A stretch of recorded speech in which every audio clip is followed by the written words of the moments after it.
RPGs and ultimately killed 4 Americans, including the U.S. ambassador. Richard Engel, NBC News, Cairo.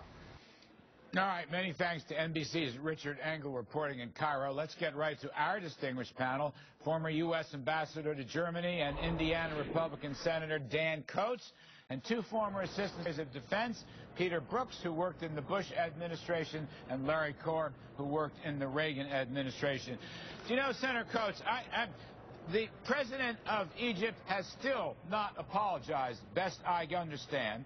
President Obama, who is trying to always curry favor with the Muslim states in the Middle East, sometimes at the expense of the United States, wants to forgive $1 billion of debt to Egypt, a country that hasn't even apologized for what's gone on. And I will tell you, sir, I'd like to hear what you have to say.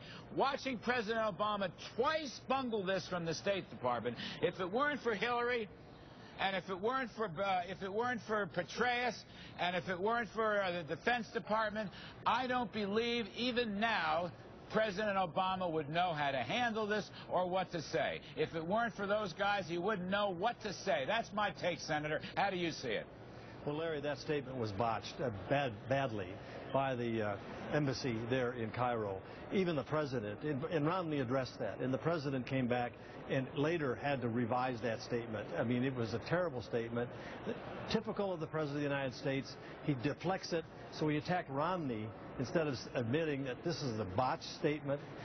Holding the Egypt government responsible for something like this is absolutely something they need to do if they want a continued cooperation from the United States. And I want to ask Peter Brooks, old friend. So Hillary says today in her comment that we reject these actions, quote unquote. We reject these actions.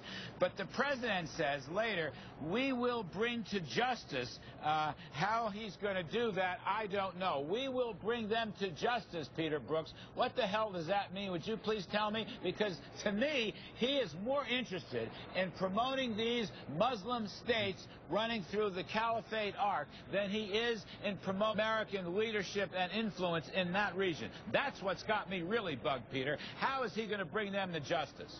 Well, Larry, I certainly can't channel President Obama. I'm not the right person to do that. What I hope he means here is that if the government of Libya does not bring these guys to justice, that we're going to take action, including military action, to bring them to justice. If they're not going to track them down and bring them in, we're going to have to do it. And that's why I'm glad to see we have U.S. warships off the coast of Libya. If we find training camps or other things and we can identify the people who are involved in this, I think we may have to take action if the Libyans won't do it themselves. And Larry Korb, let me go to you on this because there's another angle here.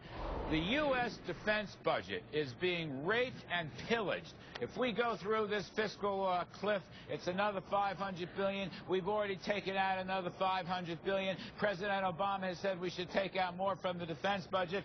Larry Korb, do we have the resources to cover all these places around the globe? Really? Do we have the ammunition? Do we have the fuel? Do we have the gasoline and whatever it takes to go after guys like that who are actually mocking us on the day we commemorate 9/11? More than enough. Don't forget that President Obama has killed more leaders of al-Qaeda than were done in the previous administration. He's gotten bin Laden. He just got the #2 guy of al-Qaeda in the Arabian Peninsula. So to say he doesn't use military force is nonsense. And he didn't cut the budget. Remember, it was a year ago when we had this Budget Control Act passed in order to raise the deficit. That was forced on him. So, I mean, this idea that he's cutting it. He is spending more now, on average, than we spent when you and I were in government with Reagan and under the administration of the first President Bush. We're back, if you will, in real terms to 2010 levels. So either the Budget Control Act, which was forced on him. This was not part of the deal he made with Boehner. This was the attempt he had to go along with in order to raise the budget ceiling. Well, okay, but Senator Dan Coats, I want to go back to another money issue because the fact that this Muslim Brotherhood president of Egypt has not apologized to the United States for ripping into the embassy, climbing up the walls, taking the flag and ripping it down. Dan Coats, I find that outrageous. And I find it particularly outrageous that President Obama suddenly wants to forgive $1 billion of Egyptian debt. Why are we redistributing our income to countries who dislike us, maybe even hate us in the Middle East? Why don't we look out for ourselves? Why haven't we already demanded an apology from this character in Cairo who is the president of Egypt? Well, I can guarantee you that the Congress is going to demand that we have some cooperation in this effort to take these people to justice, or there's going to be a real debate and discussion about whether or not we're going to continue to send taxpayers' money to Egypt. We have to have a reliable government that supports us if they want our support, and we haven't seen that in the last 24 hours, and we see live now on your pictures demonstrations there. So they need to take a strong stand. They need to stand with us otherwise we need to take a relook at how we're cooperating with Egypt. And Senator Coates, do we understand that there is a strong likelihood that these thugs who kidnapped our ambassador in Libya, in Gonzaga, do we understand that these were guys who worked for Al-Qaeda in Europe, that that's who this crowd always was in the eastern part of Libya? Do we get that? Well, listen, I serve on the Intelligence Committee here in the Senate. We are pursuing this, and I think it's premature to judge just exactly who these people are, who they're affiliated with. But they're part of this jihad against America.